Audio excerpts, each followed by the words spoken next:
Shuni to'lashim kerak, yashash esdan chiqib ketib qoldi. Bundoq chiqib parklarga borib, bitta kitob o'qib, farzandlar bilan bir yig'ilib, misol uchun shashila qilib, bir qanaqadir bir yashamayapti insonlar.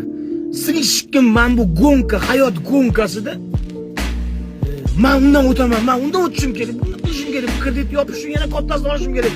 Bir-birini shapkasiga kiygizib, vohima bilan bundoq qilasa, kirib qoldim. Yanımda yaşat.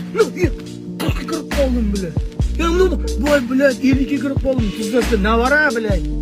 O'zi ham menimcha gemoroy orqasida bel ishlamaydi, ovqat yaxshi hazm qilmayapti.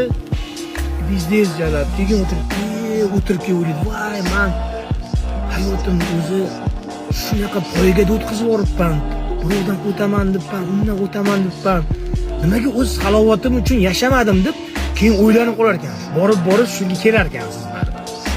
Lekin siz baribir bu gaplarni quruq gap bo'lib qolib ketadi. Hozir jonli efir o'chadi. Yana hamma shu hayot poygasi bilan ovora. Davay ishlash kerak, kredit olish kerak, Matizimni spark qilishim kerak, ko'p qiynashim kerak, sog'lig'i berishim kerak, iPhone 16 dan 17 qilishim kerak. Odamlar nima deydi? Unda men shunga erishmagan bo'laman-ku. Voy, birazga erishmasang nima endi? Kimga nima u? Erishsang nima, erishmasang nima? Vaqtida ota-onangning ovqatini ber, xizmatini qil, oyog'ini yuv, farzandlaringga yaxshi tarbiya ber. Mana sendan keyin yashaydigan narsa bu albatta farzandlar.